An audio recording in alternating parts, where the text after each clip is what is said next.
किसी मुल्क पर एक बादशाह हुकूमत करता था। उसका नाम फारिस था। वो बहुत नेक दिल बादशाह था। उस बादशाह की एक इकलौती बेटी थी जिसका नाम शहज़ादी यास्मीन था। शहज़ादी यास्मीन बहुत हंसमुख शहज़ादी थी। उसकी तबीयत थोड़ी सी नटखट थी और वो हर वक्त शरारतें करना पसंद करती थी। उसे ज़रा भी ये ख्याल नहीं था कि शहज़ादी होने के नाते इस पर कुछ जिम्मेदारियां आयद होती हैं। बादशाह शहज़ादी को देखकर बहुत परेशान रहता था। वो जानता था कि इसके बाद इस मुल्क पर हुकूमत इसकी बेटी को ही करनी है और इसके गैर जिम्मेदाराना रवैये को देखकर वो बहुत दुखी रहता था, क्योंकि कोई भी हुक्मरान गैर जिम्मेदाराना रवैया अगर अपनाएगा तो उसकी राया कभी भी खुश नहीं रह सकेगी। इसी परेशानी में बादशाह ने एक दिन शहज़ादी को अपने पास बुलाया। बादशाह बोला, शहज़ादी यास्मीन, तुम्हें थोड़ा संजीदा हो जाना चाहिए और अपनी जिम्मेदारियों का ख्याल रखना चाहिए। शहज़ादी ने सोचा कि वालिद साहब तो वैसे ही परेशान रहते हैं, भला मेरी शरारती तबीयत और हुकूमत का आपस में क्या मामला हो सकता है।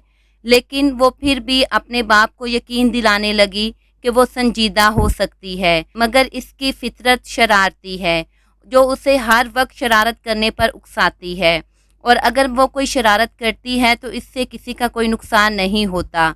तो बादशाह उसकी ये बात सुनकर चुप हो गया। एक दिन शहज़ादी अपने शाही बाग में सैर कर रही थी। उसके पास एक मक्खी उड़ती हुई आई। शहज़ादी मक्खी को देखकर हैरान रह गई, क्योंकि वो मक्खी शहज़ादी के पास आते ही बोलना शुरू हो गई। शहज़ादी बहुत हैरान हुई। मक्खी बोली कि शहज़ादी, मैं आपको रोज़ाना देखती हूँ और मुझे आपकी शरारत करने वाली तबीयत बहुत पसंद है, और मेरा भी जी चाहता है कि मैं भी आपकी शरारत करने में आपका साथ दूँ। तो क्या आप मेरे साथ शरारत करने के लिए आमादा हैं?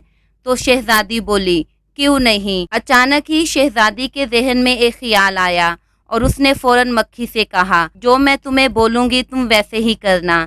शहज़ादी ने मक्खी से कहा कि तुम मेरे वालिद के कमरे में जाओ और जाकर बोलना, बादशाह सलामत, आपके सर पर मक्खी बैठी है। मक्खी ने हामी भर ली और बादशाह के कमरे में जाकर बोलने लगी, बादशाह सलामत, आपके सर पर मक्खी बैठी है। बादशाह ने हैरानी से इधर उधर देखा, मगर मक्खी नजर ना आई। वो सोच में पड़ गया, ये आवाज़ कहाँ से आ रही है। अगले दिन मक्खी ने फिर वही कहा, बादशाह सलामत, आपके सर पर मक्खी बैठी है। बादशाह ने फिर से इधर उधर देखा, मगर मक्खी कहीं नजर ना आई। तीसरे दिन बादशाह ने अपने वजीरों को बुलाकर कहा कि मुझे लगता है कि मेरे सर पर वाकई ही मक्खी बैठी है, मगर नज़र नहीं आ रही है। वजीरों ने बादशाह को यकीन दिलाया कि हजूर कोई मक्खी नहीं है, मगर बादशाह को यकीन ना आया। चौथे दिन मक्खी ने फिर से वही किया, बादशाह सलामत, बादशाह सलामत, आपके सर पर मक्खी बैठी है। बादशाह ने गुस्से में आकर कहा, इस मक्खी को पकड़ो, इस मक्खी को पकड़ो। अब वज़रा और दरबारी मक्खी को पकड़ने के लिए इधर उधर दौड़ने लगे और इसी भागम दौड़ में एक दूसरे के ऊपर गिरने लगे। दरबार में हर तरफ हलचल मच गई।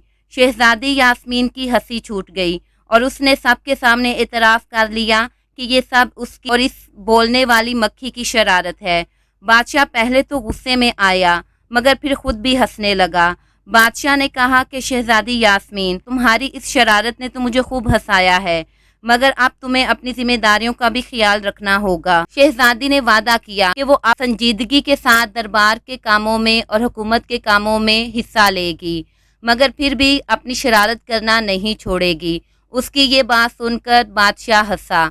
उसने कहा कि चलो, तुम इस बात पर तो आमादा हुई कि तुम संजीदगी के साथ अपने मुल्क की निगरानी करोगी और इस पर हुकूमत करोगी। शहज़ादी बोली, बादशाह सलामत, आप जानते हैं कि हंसी खुशी ज़िंदगी का हिस्सा है। इस दिन के बाद हर कोई दरबार में शहज़ादी यास्मीन की शरारतों का मुंतज़िर रहता, और जिस दिन वो कोई शरारत करती तो सब उसकी शरारत से बहुत लुत्फ़ उठाते।